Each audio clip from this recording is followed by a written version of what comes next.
हमारी संस्कृति, हमारे संस्कार सदा रहें हमारे साथ। सब्सक्राइब करें तिलक। नमो नारायणाय।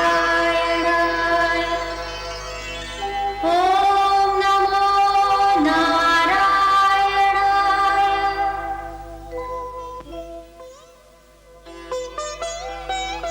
जामवंत जी, बजरंगबली जी, वो देखिए, यही यहाँ की स्वामिनी जान पड़ती है। संभव है यही सत्य हो। उनकी अनुमति लेकर ही हम यहाँ की किसी वस्तु को हाथ लगाएंगे। चलो। सावधान, आगे न बढ़ना, नहीं तो तपोबल से सबको भस्म कर दूंगी।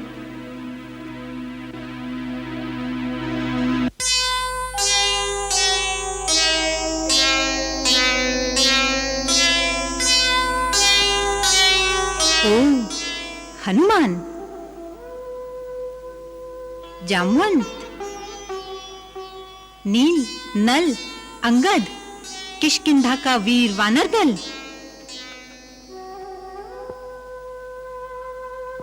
अब दक्षिण दिशा में समुद्र के भीतर अन्वेषण करना है। न जाने विधाता को क्या स्वीकार है। माता सीता को श्री राम से मिलाने की प्रतिज्ञा हमारे महाराज सुग्रीव ने ली है। उनकी खोज का संकल्प हमने लिया है।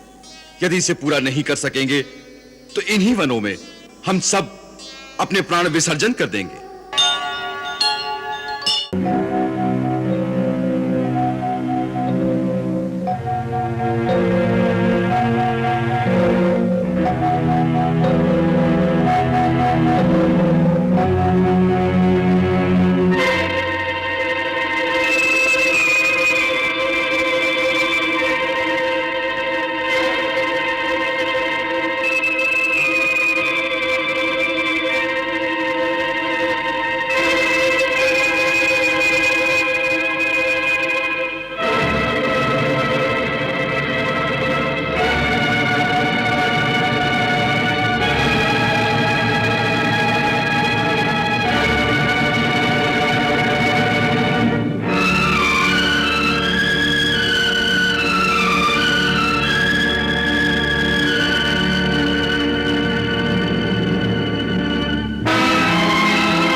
दिव्य भव्य महावीर मारुति, इस अद्भुत गुफा में लाकर तुमने भूख से व्याकुल हमारे प्राणों में नव जीवन का संचार कर दिया है। निर्मल जल भी है और स्वादिष्ट फल भी। अब तो भूख के मारे रहा नहीं जाता। अंबे अन्नपूर्णा मां की जय।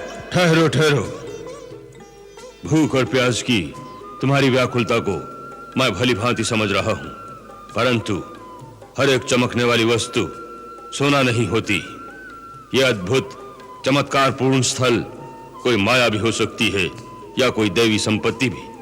इसलिए बिना सोचे विचारे, बिना समझे जल और खाद्य पर टूट पड़ना उचित नहीं।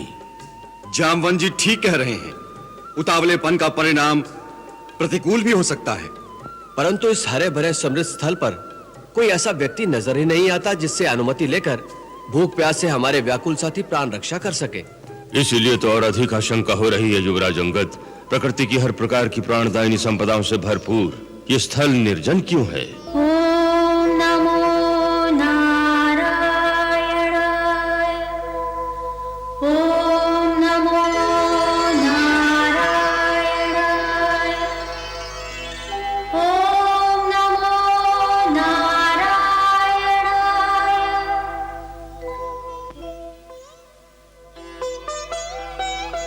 जामवंत जी, बजरंगबली जी, वो देखिए, यही यहाँ की स्वामिनी जान पड़ती है।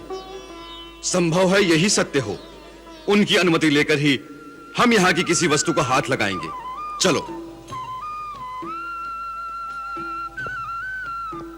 सावधान, आगे न बढ़ना, नहीं तो तपोबल से सबको भस्म कर दूंगी।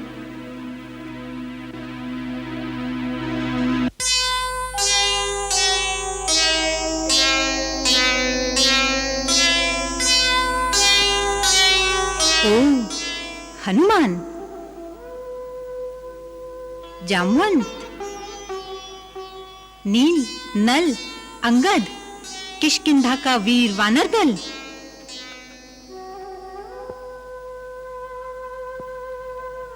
क्षुधा तृषा से अकुलाए यहां पर चले आए। महामानवी, घट घट व्यापिनी, हे तपस्विनी, आपने सत्य जान लिया, तपोबल से हमें पहचान भी लिया। हे महादेवी, अपना परिचय देने की कृपा करें। आप कौन हैं? भूतल में ये भव्य शस्य श्यामल विराट वेवर किसका है? हे धीर वीर वानर श्रेष्ठ, पहले अपने थके हारे वानर दल को यहाँ के स्वादिष्ट फल और निर्मल जल से भूख प्यास मिटाकर तृप्त हो लेने दीजिए, फिर हम एक दूसरे का वृतांत जान लेंगे। देवी, आपने तो हमारे बिना बताए ही सब कुछ जान लिया। प्रथम भोजनम। हे श्रेष्ठ वानरयूथ, मैं मेरु सावर्णी की कन्या स्वयं प्रभा ब्रह्मा जी के वरदान से उत्पन्न इस मनोरम उपवन में आप सबका स्वागत करती हूँ। आपके लिए उपयुक्त शुद्ध भोजन, फल, मूल प्रस्तुत हैं। इनसे उदर पूर्ति करके आप सब तृप्त हो लें। सबको ले जाओ युवराज अंगद। चलो, हम सब भोजन करते हैं।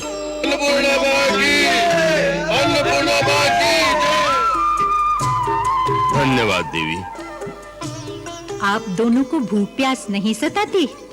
क्यों नहीं, आहार तो जीव मात्र का आधार है। परंतु हम बड़े हैं, पहले बाल वृंद छक जाएं।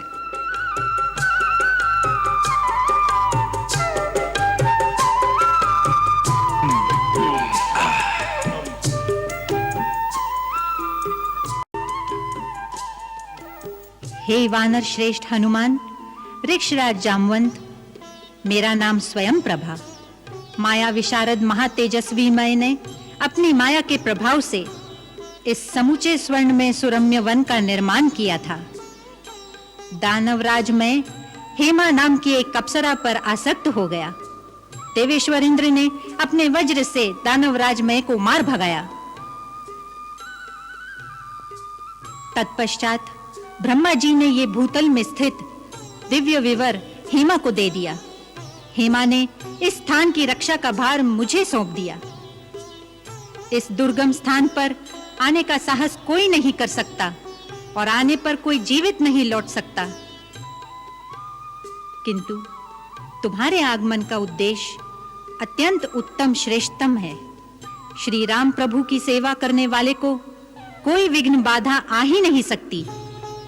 फिर भी इतने दिनों से हम लोग दक्षिण दिशा में भटक रहे हैं, किंतु रावण के राज्य का कोई सूत्र नहीं मिल रहा। अब दक्षिण दिशा में समुद्र के भीतर अन्वेषण करना है। न जाने विधाता को क्या स्वीकार है। माता सीता को श्री राम से मिलाने की प्रतिज्ञा हमारे महाराज सुग्रीव ने ली है। उनकी खोज का संकल्प हमने लिया है।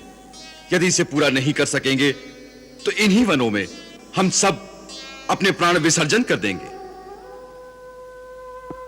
हे महामानवी, महादेवी, भूख प्यास से अधमरे हो रहे वानरों को अमृतुल्य निर्मल जल और उत्तम फलाहार कराकर नव जीवन ही नहीं दिया, नई चेतना, नई प्रेरणा का संचार कर दिया है। कार्य सिद्धि की उत्कंठा और भूख प्यास की व्याकुलता में इस गुफा में कूद तो पड़े, परंतु अब बाहर निकलना कठिन जान पड़ रहा है। महाराज सुग्रीव ने माता सीता की खोज के लिए जो अवधि निश्चित की थी, धीरे धीरे वो भी बीत चली है। हे धर्मचारिणी, कृपा करके इस गुफा से बाहर निकलने का मार्ग सुगम कर दो।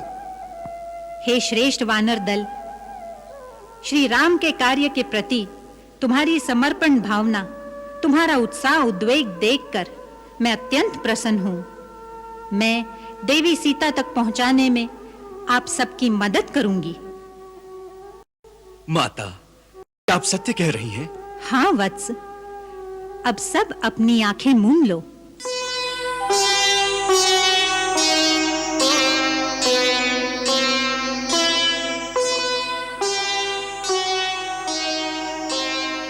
नयन खोलो वानर श्रेष्ठ।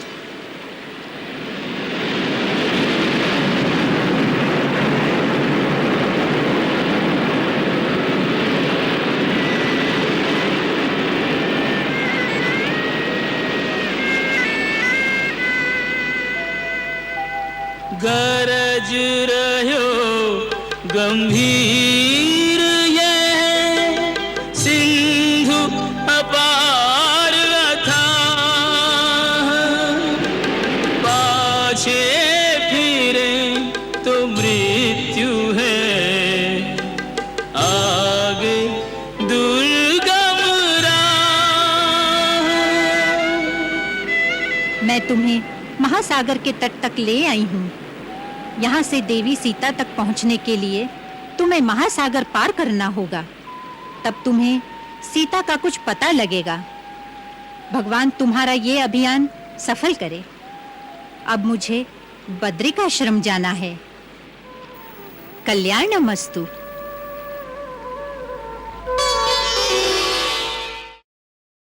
आप पुण्य आत्मा जटायु के भाई हैं। गिद्धराज, हम सबका प्रणाम स्वीकार करें। आप सबको भी संपाति का नमस्कार स्वीकार हो। शीघ्र मुझे मेरे भाई जटायु का वृत्तांत सुनाने की कृपा करें। आपकी बातों से मुझे अशुभ की आशंका हो रही है। गिद्धराज संपाति, आपकी आशंका सत्य है। दशरथ नंदन श्री राम प्रभु की धर्मपत्नी सीता माता को जनस्थान में से दुरात्मा रावण अपहरण करके ले गया।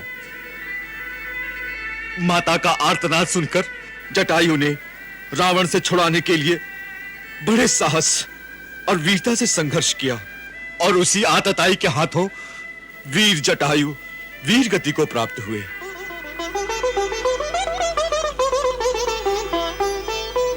स्वयं श्री राम प्रभु ने वहां पहुंचकर अग्नि संस्कार किया। मरते मरते जटायु ने ही सीता माता के रावण द्वारा अपहरण की बात श्री राम प्रभु को बताई।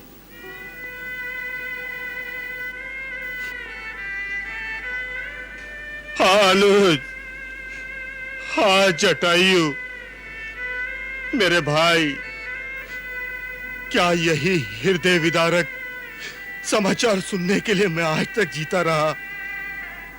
हाय, मैं अगर तुम्हारे साथ होता तो तुम्हारा नहीं, उस नीच रावण का मरण होता, सीता माता का हरण भी ना होता। पक्षीराज, आप अपने भाई से अलग इस दशा में यहाँ किस कारण पड़े हैं? क्या बताऊं बेटा, यौवन के मद में मस्त होकर हम दोनों भाइयों ने एक बार सोचा कि हम सूर्य तक क्यों नहीं पहुंच सकते। कैलाश पर्वत पर बैठे कुछ मुनियों के सामने हमने शर्त बदी कि हम सूर्य को छूकर सूर्य के अस्ताचल में जाने से पहले उनके पास लौट आएंगे। बस अपने अपार बल के घमंड में हम दोनों भाई आकाश में उड़कर सूर्य की ओर उड़ चले। सूर्य का प्रखर तेज हमें झुलसाने लगा। भारत प्रेम में मैंने अपने विराट पंखों से जटायु को ढक लिया। वो जला तो नहीं, परंतु बेसुध होकर जनस्थान में जाकर गिरा। मेरे दोनों पंख जल गए। मैं भाई से बिछड़कर, पंख और पराक्रम खोकर इस पर्वत पर आ गिरा, और तभी से अत्यंत विवश, असहाय अवस्था में दिन बिता रहा हूं।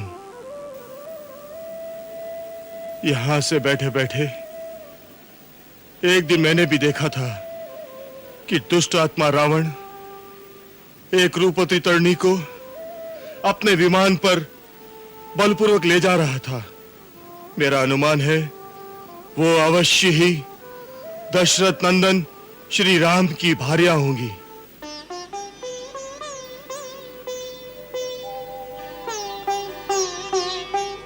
मैं क्या जानता था कि आदित्य मेरे भाई को मारकर जा रहा है। हाँ पक्षीराज, निश्चय ही वो माता सीता थी। क्या आप आगे का कुछ पता ठिकाना बताने की कृपा करेंगे? मैं उन्हें देख सकता हूँ आप देख सकते हैं?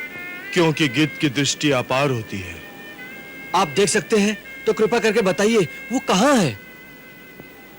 वो इस समय रावण के राजमहल में किसी वृक्ष के नीचे बैठी गहरी चिंता में डूबी हुई है।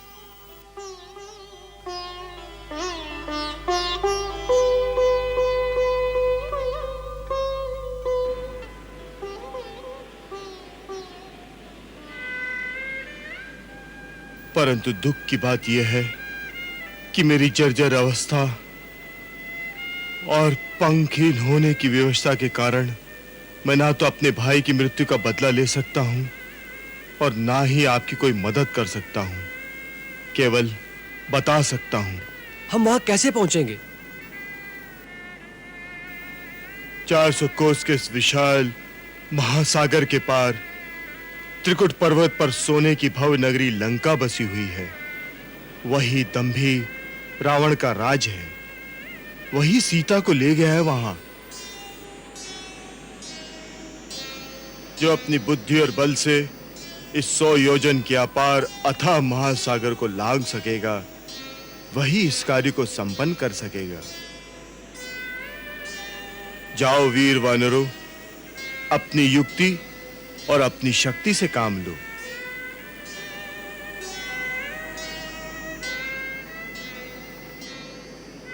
कृपा करके मुझे भी समुद्र के किनारे पहुंचा दो, ताकि मैं अपने स्वर्गस्थ भाई जटायु की आत्म शांति के लिए जलांजलि देकर अपनी श्रद्धांजलि समर्पित कर सकूं। नल, नील,